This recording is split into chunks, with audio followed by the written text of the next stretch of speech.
और थोड़ा ब्रीफ में क्लाइमेट चेंज के बारे ओवरऑल अच्छा, प्रॉब्लम क्या है बोल सकते देखिए जो क्लाइमेट चेंज का जहाँ तक बात है कि ये देखा जा रहा है कि because of green house effect overall जो टेम्परेचर है there is increase in temperature.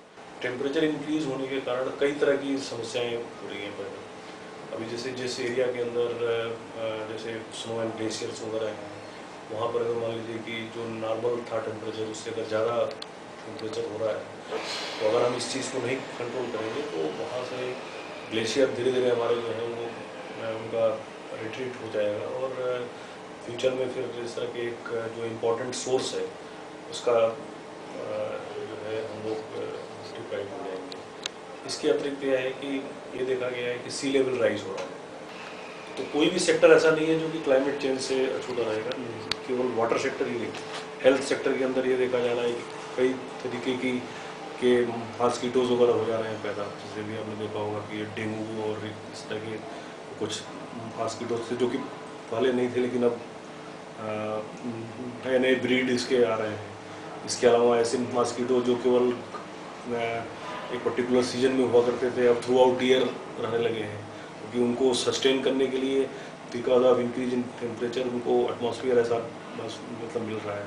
तो ये हेल्थ सेक्टर के अंदर भी आ रही है प्रॉब्लम। ऐसे एग्रीकल्चर सेक्टर के अंदर प्रॉब्लम आ रही है कि जो भी सीजनल क्रॉप्स होती हैं हमारे यहाँ पर, जैसे आपकी खरीफ क्रॉप है, रबी क्रॉप है, और उसमें ये रहा करता था कि भाई इस पीरियड में उनको सो करेंगे तो अच्छी फसल होगी। लेकिन अगर ये टेम्परेचर इंक्रीज हो गया तो ये पूरा सीजनल इम्बैलेंस हो जाएगा। अभी हमारी जो रेन का पैटर्न भी चेंज हो रहा है। जो रेन जैसे था कि हमारा 5 मंथ्स का पीरियड जो है वो था मानसून का था, अब वो देखा जा रहा है कि वो सिमट करके 2-3 महीने हो जा रहा है। तो उसमें जो रेन फेड के ऊपर जो हमारी एग्रीकल्चर है, जहाँ पर कि हमने इरिगेशन की फैसिलिटीज़ नहीं प्रोवाइड की हुई है, वहाँ पर अगर इस तरह की समस्याएं होंगी तो जो फार्मर्स पास्ट में एग्रीकल्चर क्रॉप वगैरह मतलब ग्रो कर रहे थे उनके लिए फिर समस्या पैदा। दूसरा ये कहा जा रहा है कि रेनफॉल की इंटेंसिटी अधिक हो गई है। नंबर ऑफ रेनी डेज आपके जो घटे हैं, लेकिन इंटेंसिटी बहुत ज़्यादा हो गई है। तो इंटेंसिटी ज़्यादा होने के कारण फ्लडिंग फ्रिक्वेंट हो गई है। जो ट्राउट पोन एरिया भी इंक्रीज हो रहे हैं। एनर्जी सेक्टर भी अफेक्टेड होगा उससे, क्योंकि एनर्जी भी अल्टीमेटली जब क्लाइमेट चेंज की बात कर रहे हैं तो उसके अंदर हमारे जैसे अभी हम एनटीपीसी वगैरह हैं या इस तरह के हैं, तो वो लोग इससे कोल वगैरह से उनका एनर्जी होता है, तो कोल वगैरह जो ट्रांसमिट कर रहे हैं तो उससे हमारे इंक्रीज हो रहे हैं एटमॉस्फेयर के अंदर, तो वो भी एक तरह से उसका आ रहा है, फैक्टर आ रहा है।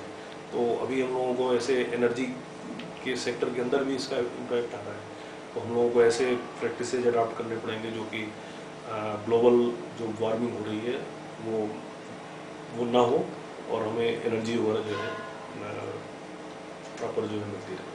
तो उस पॉइंट ऑफ व्यू से ये देखा जाएगा तो क्लाइमेट चेंज जो है केवल वाटर सेक्टर में नहीं, जितने सेक्टर हम जो हमारे इंफ्रास्ट्रक्चर फिल्डअप हो रहा है इस जिस सेक्टर में, सब सेक्टर को इन्फ्लुएंस कर रहा है। तो ये एक ओवरव्यू है जो कि क्लाइमेट चेंज के उसमें। ठीक है, थैंक यू।